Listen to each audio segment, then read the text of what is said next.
ومن الأسرار الكبيرة التي كشفها القرآن سر بناء الأهرامات.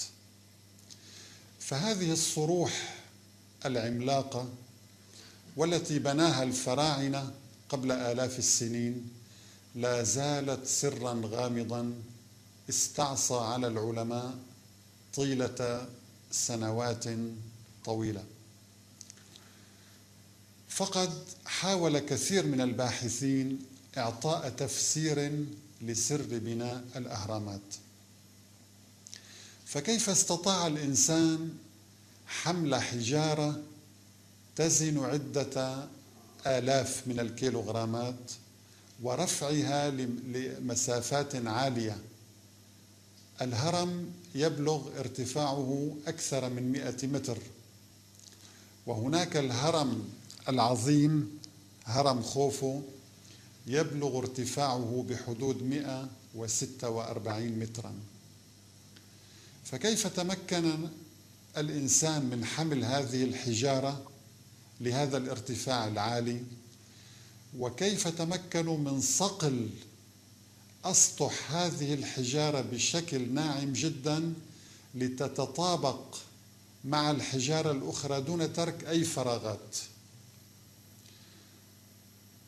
وهنا بدأ العلماء يطرحون الكثير من النظريات، واعتقد بعضهم أن هنالك عمالقة هم من بنى الأهرامات، وآخرون قالوا هذه الأهرامات بنيت من قبل الجن، وهكذا الكثير من النظريات. ولكن في القرن 21 وقبل سنوات قليلة فقط تمكن العلماء الأمريكيون من كشف هذا السر.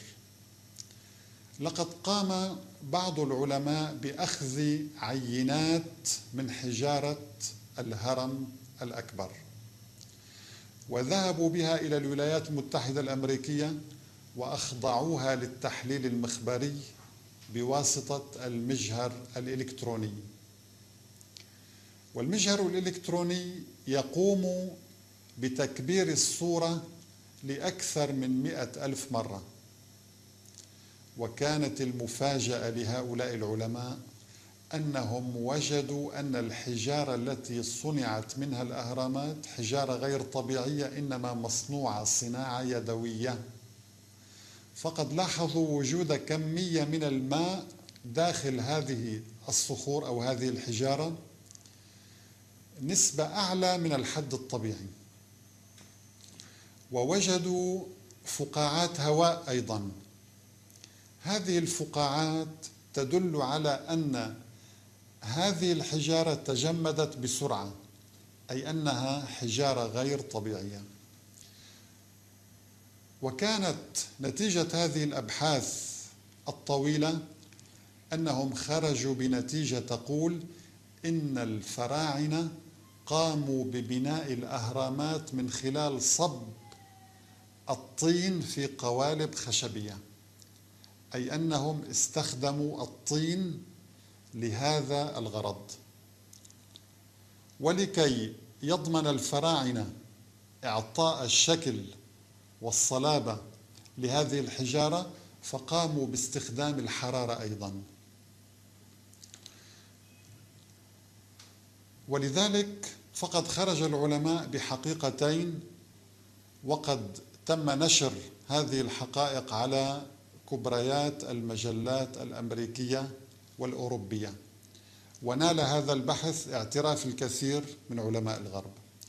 الحقيقة الأولى أن الأهرامات بنيت من الطين. الحقيقة الثانية أن الفراعنة استخدموا النار أو الشوي أو الحرارة لصناعة هذه الحجارة التي صبوها ضمن قوالب خشبية.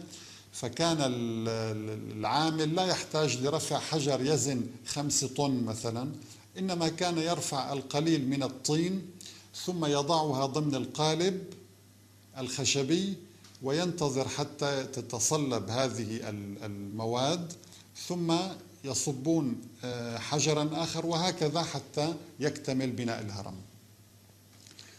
الآن سوف نكتشف أن القرآن الكريم قد كشف هذا السر بدقة بالغة.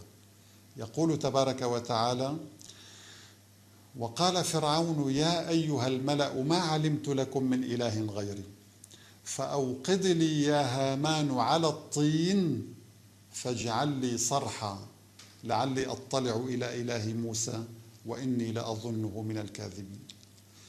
لقد أخبر فرعون وزيره هامان بالتقنية المستخدمة في بناء الصروح العالية، وهي الأبنية العالية مثل الأهرامات وغيرها، وقال له: فأوقد لي يا هامان على الطين، أي استخدم الطين مع الحرارة لبناء هذا الصرح العالي.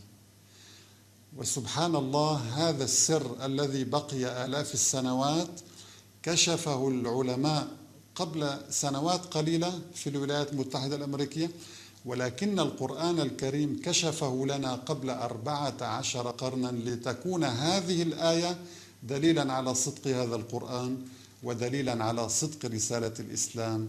وآخر دعوانا الكل يكبس على سبسكرايب. لو كنت شخص ما بيعرف يشترك بالقناة، تحت الفيديو مباشرة بإمكانك تحضر الفيديو كيفية الاشتراك بالقناة. وشكرا لكم، ونشوفكم في الفيديوهات الجاي، وباي باي.